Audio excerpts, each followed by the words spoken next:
The special military operation of the Armed Forces of the Republic of Azerbaijan, which began on the morning of September 19, has come to an end. The military operation, which lasted a little more than 24 hours, led to the complete defeat of the Armenian armed formations on the territory of Karabakh, and the authorities of the unrecognized republic were forced to raise the white flag.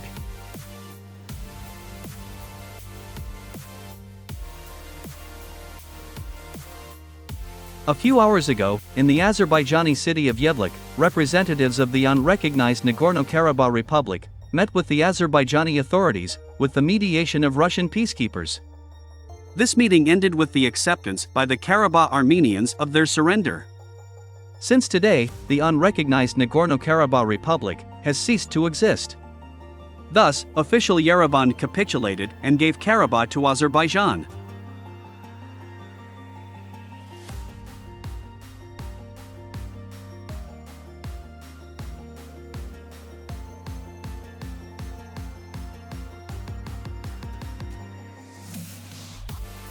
Commenting on this situation, Soros henchman, Nikol Pashinyan, said that Armenia had to go this way for the sake of a bright future for its people. According to him, Armenia needs to stay away from conflicts for the sake of the opportunity to develop its future steadily.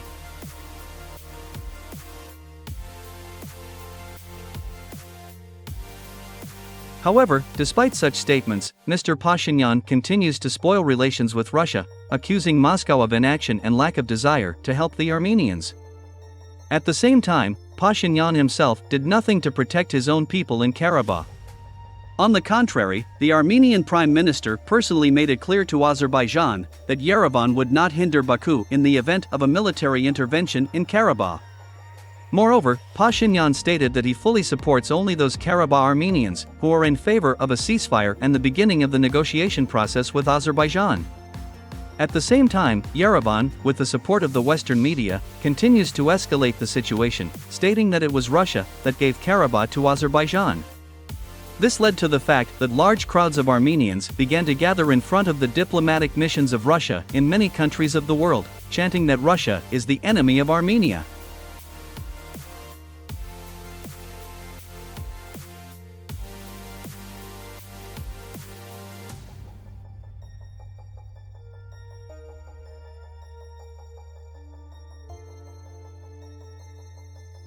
And now, my friends, I will explain to you what is really going on.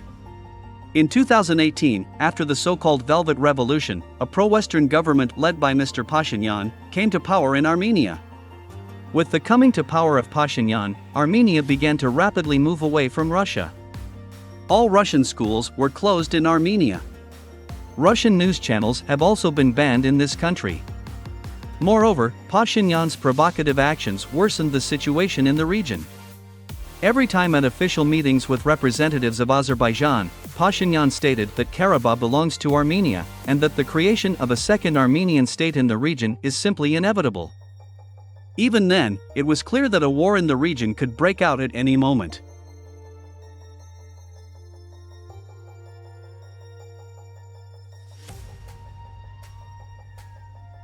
The fact is that the West views Armenia as another lever of pressure on Russia.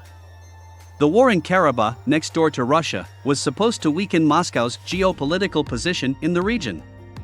However, Putin's timely intervention made it possible to stop the war, and even preserve the status of Karabakh Armenians in the region.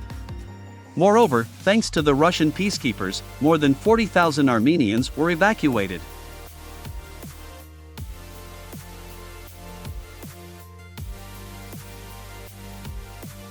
The goal of the West is to take Armenia away from Russia, and Mr. Pashinyan copes with his task perfectly. The West suffered a crushing defeat in Georgia in 2008. At the moment, the West is also suffering a crushing defeat in Ukraine. And, realizing that Russia will once again achieve all its goals on the Ukrainian front, the West is beginning to create another springboard for anti-Russian actions, next door to Moscow. And Armenia seems to be becoming this springboard.